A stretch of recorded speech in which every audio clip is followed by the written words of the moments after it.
So আপনাদের যে উত্তেজনাটা সেটা আমার কাছে এখন ভালোবাসাই মনে হয়। এখন আর আগের মতো মনে হয় না, মনে হয় যে না আমি আসলে কি কাজ করছি সেটা নিয়ে আপনাদের সবার আসলে এক্সাইটমেন্ট।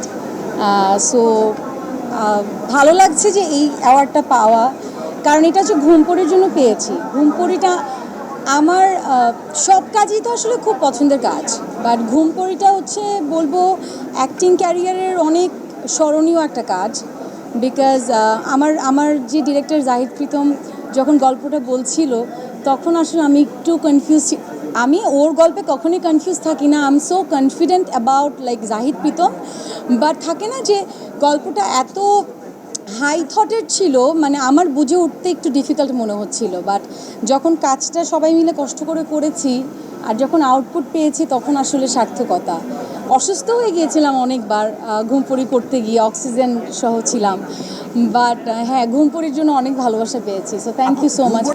আমি যখন গল্প শুনেছি তখন আমি আমার ডিরেক্টরকে বলছি আমি তো ঘুমাই থাকবো, তাহলে প্রথম 1.5 ঘন্টা না 1 ঘন্টা ঘুমিয়েই থাকবো।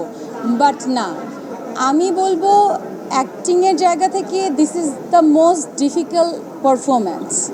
বিকজ ইটস নট যে আমি ঘুমিয়ে আছি, আমি যখন কোমায় থাকবো I have to look at you, but আমার একটা জায়গায় তাকিয়ে থাকতে হবে কোনো চোখের পলক ছাড়া। ইভেন আমি একটা অক্সিজেন পড়েছিলাম 24 আওয়ার্স, যেটার কারণে আমার রিয়েলি অক্সিজেন নিতে হয়েছে প্রায় 3 to 4 আওয়ার্স। সো যতটা আসলে ইজি মনে হয় ততটা ইজি না। অবশ্যই অবশ্যই, আমি কখনো কিন্তু বলি না যে আমি এই কাজ করছি আমি আগের কাজ করব না, বা আজকে আমি নাটক করছি না ওটিটি করছি আমি নাটক করব না। No, this is not my ethics, this is not, মানে আমার চিন্তাধারার বাইরে এটা। আমি কখনো বলছি না আমি নাটক করব না, বা কখনো বলছি না আমি ওটিটি করব না। আমি একজন অভিনেত্রী, আমার যদি গল্প ভালো লাগে, আমার যদি অভিনয় করার জায়গা হয়, সেটা যে কোনো কিছু হতে পারে। সেটা যদি মঞ্চ নাটক হয়, যেটা আমি কখনো করিনি, আমি সেটাও করব। সো এই তো, আমার মনে হয় না এরকম কোনো ক্লিপ আমি দেখেছি। না না, আপনি তাহলে ভুল নিউজ করেছেন। দেন ইউ আর রং, আমার কোনো ক্লিপই এখনও আসেনি। সেইটাই বললাম, মাঝে মধ্যে একটু জেনে শুনে নিউজ করলে ভালো। ওইটা আমি ছিলাম না। বাট অবশ্যই আপনারা জানেন একটা ভালো কাজ করতে যাচ্ছি, বড় কাজ করতে যাচ্ছি। আমি অনেক অনেক বেশি এক্সাইটেড। আমি আমার টিম ছাড়া কিছু বলতে চাই না। আমি এর আগেও স্টেজে দাঁড়িয়ে বলেছি যে it's a team work, without my team I cannot say anything. But আমি এতটুকু বলতে চাই, আমি বোধহয় বড় পর্দা তো সব অভিনেত্রীরই একটু ভয় লাগে। আমি খুব ভীত এবং আমি খুব এক্সাইটেড।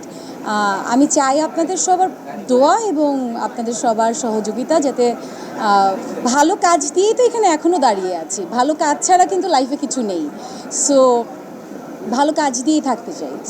Thank you. সেটা আমি বলবো অবশ্যই প্রস্তুতি ছিল, অবশ্যই প্রস্তুতি না থাকলে কি, ওটা আমি আমার জায়গা থেকে আমার প্রস্তুতি আমি নিয়েছি। আমি তো বেশ অনেক দিন কাজ করিনি, সেটা এমন না যে আমি সাইন করে বসে তারপর আমি কাজ করিনি। আমার মনে হয়েছে I needed a break for a very good and big project. So আমি অনেক দিন কাজ করিনি, সেটা আমার চিন্তা ভাবনা। আর বাকি ডিটেলস বলতে চাই, কাজ যখন সাকসেসফুলি শেষ হবে, আল্লাহ চায় যখন রিলিজ হবে, তখন আসলে বলবো। Thank you so much. এখন কিছুই বলবো না, এখন কিছুই বলবো না। থ্যাংক ইউ, আমার শুটিংয়ে যেতে হবে। Thank you so much. আমি তো এখনো ঠিকভাবে যাই না, আগে গিয়ে নেই। আল্লাহ হাফেজ, থ্যাংক ইউ সো মাচ। আল্লাহ হাফেজ। আপনি আমাকে ফোন রাখলে আমি এটা মানতে পারবো।